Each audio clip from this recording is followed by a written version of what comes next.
function. I went, told my boss I have to go home. Get in the door, the phone's ringing. And there's this man on the other end, and he said, I'm looking for the family of Matthew Stubing. I said, this is his mother. Who's this?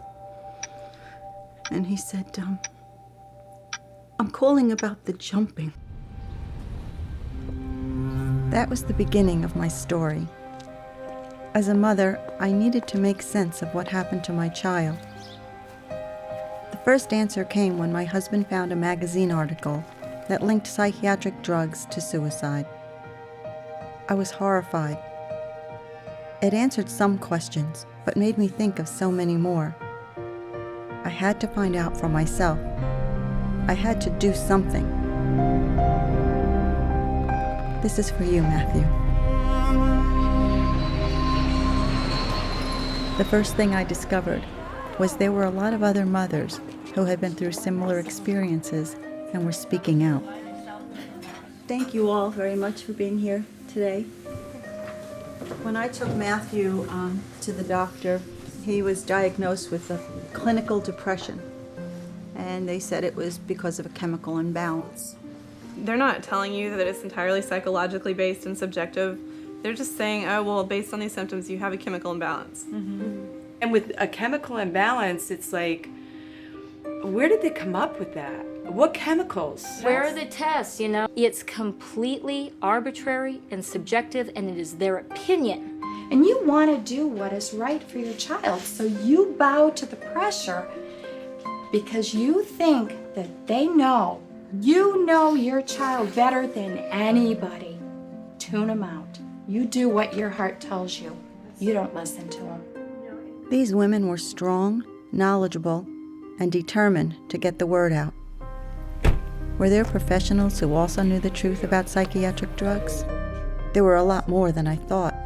One of them was Dr. Gary Coles, a medical doctor and an authority on the dangers of psychiatric drugs.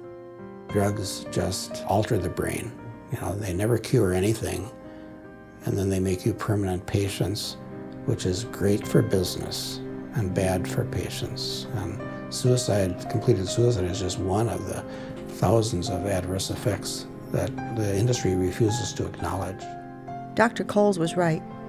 After doing my own research, I found thousands of side effects for every psychiatric drug, including Lexapro, the one Matthew was taking.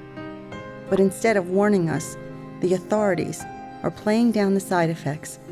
20 million kids worldwide are on some type of psychiatric drug. 20 million potential Matthews.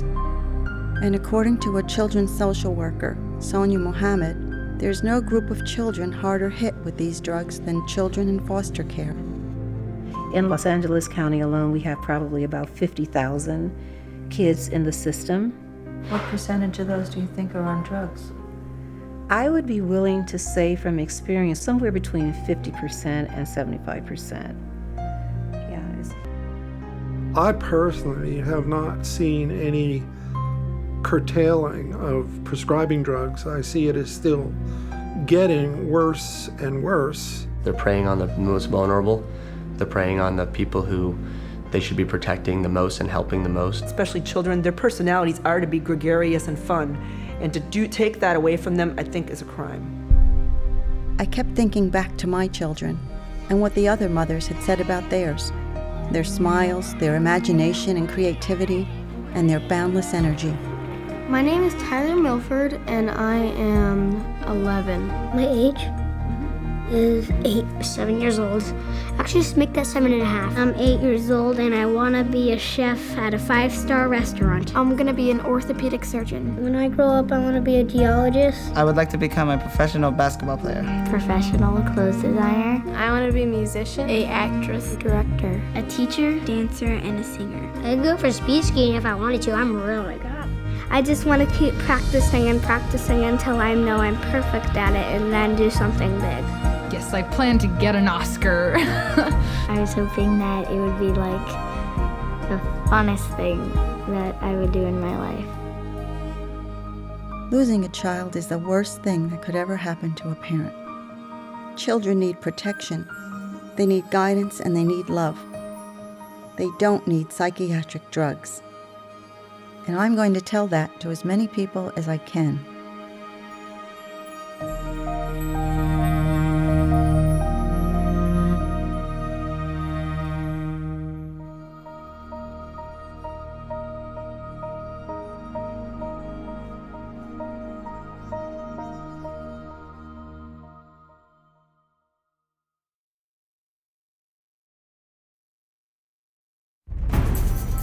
Life can be a real adventure. Hot, fast, slow or sad. Maybe sometimes even filled with ups and downs. But according to Psychiatry's Diagnostic and Statistical Manual of Mental Disorders, any part of life can be labeled a mental illness. The DSM is a sham. It's been described as a house of cards. Why?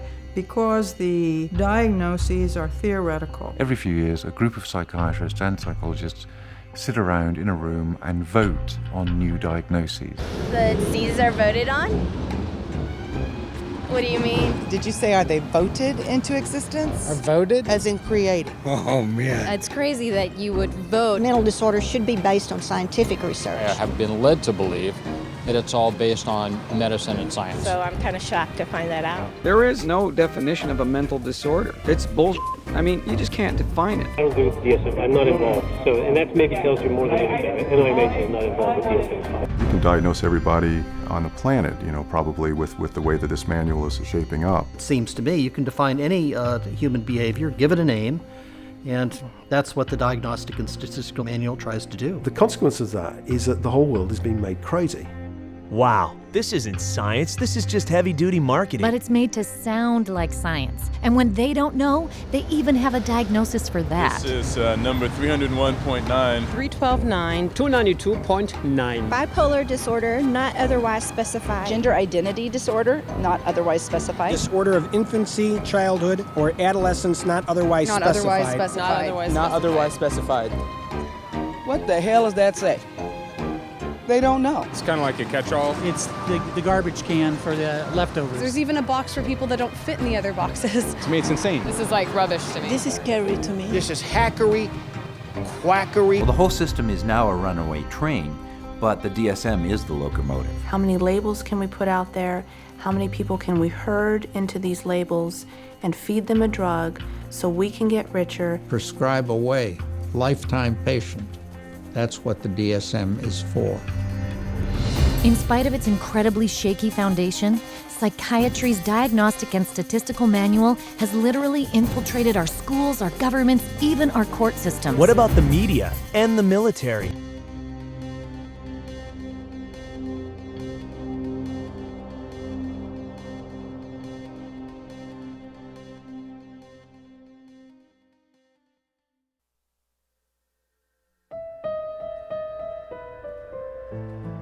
The very picture of a modern society. Seemingly secure. Seemingly safe. Seemingly happy. But life isn't always as it appears. Innocent people forcibly incarcerated. Lives ruined by psychiatric medication. And worst yet, children being brutalized. Psychiatry's history of atrocities can be found everywhere. But nowhere can we see them more clearly than in psychiatry's very birthplace, Germany. The 1924 book Mein Kampf, Hitler himself hailed the psychiatric theory of eugenics as the science that would rebuild his nation. In Hitler, Rudin had finally found the vehicle he'd been looking for. Durch das politische Werk Adolf Hitlers wurde endlich unser mehr als 30-jähriger Traum zur Wirklichkeit, Rassenhygiene in die Tat umsetzen zu können. 6 months after taking power, the Nazi Party turned to Rudin to lead the drafting of the 1933 Law for the Prevention of Genetically Diseased Offspring, which allowed the compulsory sterilization of any citizen. In the next 12 years, a total of 400,000 German citizens would be sterilized. But the psychiatrists then took the movement a giant step further, when the sterilization turned to murder. And the first to be killed were children. A clandestine government program set up a network of 31 psychiatric killing centers that would destroy its young, innocent victims with injections of morphine and gassing with cyanide and chemical warfare agents. But German psychiatrists were not done yet. At their urging, Hitler would issue a secret decree allowing euthanasia, or mercy killings, of feeble-minded people of all ages. 6 psychiatric institutions were converted into official killing centers where victims would be taken from mental hospitals all over Germany. Grauen Bussen, dem bildhaften Symbol für das Töten, wurden die Patienten und Patientinnen aus den Heil- und Pflegeanstalten abgeholt und in 6 psychiatrische Anstalten gebracht, in denen Gaskammern eingerichtet worden waren. Heilanstalten wurden zu Vernichtungsanstalten. Aus Heilung wurde Vernichtung und Psychiater überwachten den Abtransport und die Ermordung der ihnen anvertrauten Patienten. In just 2 years, psychiatrists would murder 70,273 of those entrusted to their care. In fact, when it was decided to move the killing into the concentration camps, the Nazis called upon top German psychiatrists. Viele Personen, die später auch bei der Vernichtung der europäischen Juden im Generalgouvernement tätig waren, bereits hier in Hartheim in der Euthanasieanstalt tätig waren. Das heißt, hier gibt es eine ganz direkte Verbindung sozusagen zwischen dem Euthanasieprogramm und dem Holocaust. Meines Erachtens kann man nicht sagen, es gibt nur einzelne schwarze Schafe innerhalb der Psychiatrie, die den Nationalsozialisten zugearbeitet haben, sondern es ist ein Problem des gesamten Berufsstandes. All told, between 11 and 17 million people were murdered during the Holocaust, all judged eugenically inferior and marked for death. At the war crimes trials in Nuremberg that followed, experts all agreed that the mass murder programs would never have happened if psychiatry hadn't conceived, organized, and run them. Yet very few psychiatrists were ever brought to trial, much less convicted of anything. In the years that followed, mountains of damning evidence would finally force their leadership to apologize. Ich habe spät genug bei allen Opfern und Angehörigen um Entschuldigung zu bitten für das erlittene Unrecht und das Leid, das ihnen von deutschen Verbänden und ihren Psychiatern zugefügt wurde.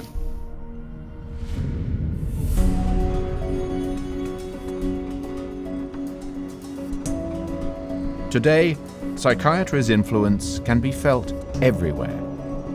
But has psychiatry learned from its past?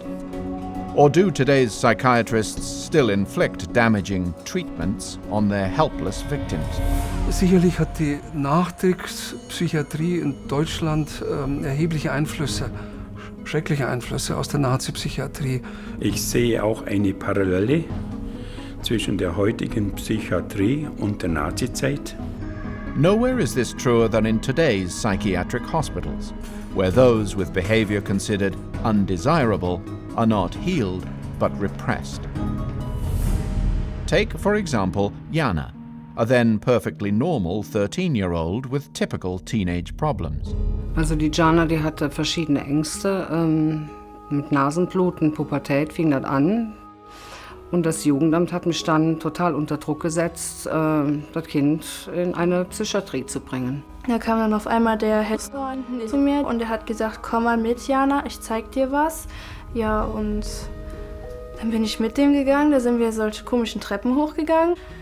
Ja, und dann bin ich halt mit reingegangen, hat er die Tür hinter mir wieder zugeschlossen. Da habe ich dann erst gecheckt, dass ich halt in so einer Psychiatrie jetzt gelandet bin. Da habe ich halt nur noch gemerkt, wie mich der hat mich dann auch halt gepackt und dann hinten noch 2 Betreuer.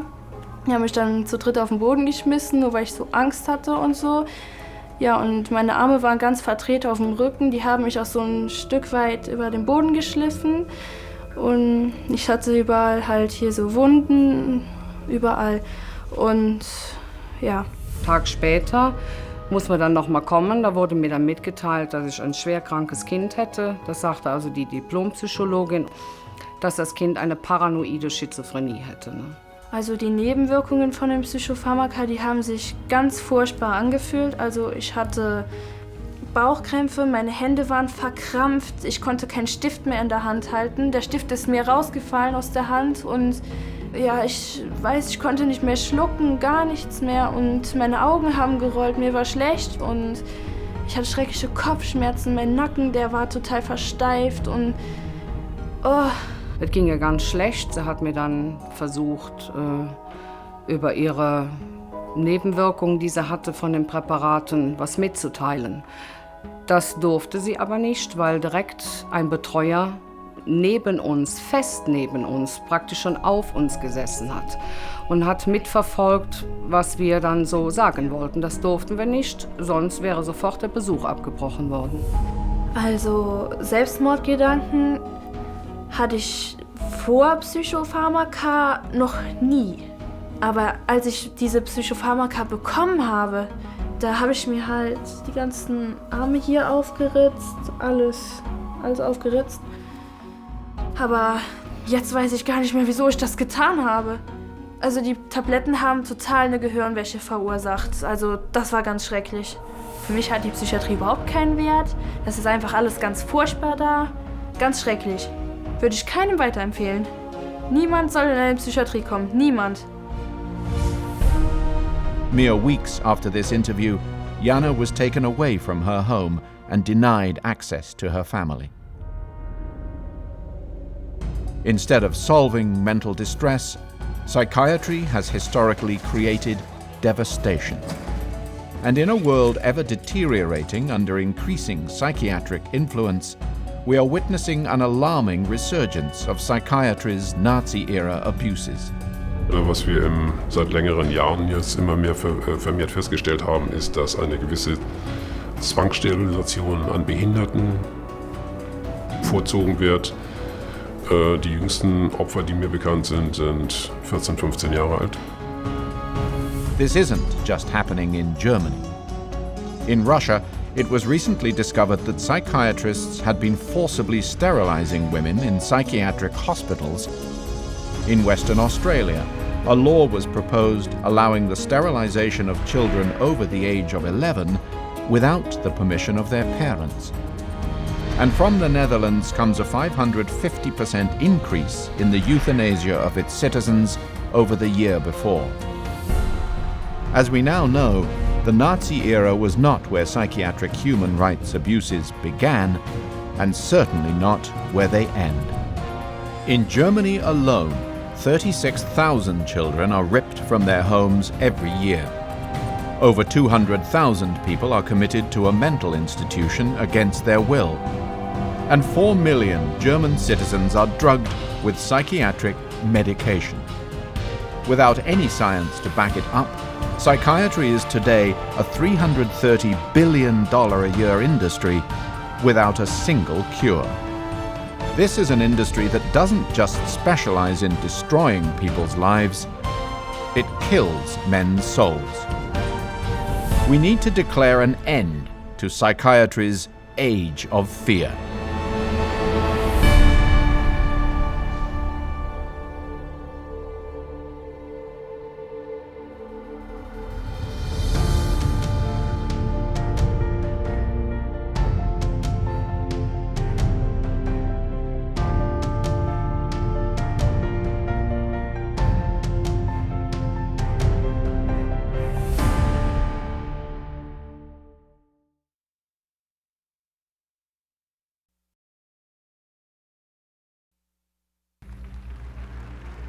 June 18th, 1940.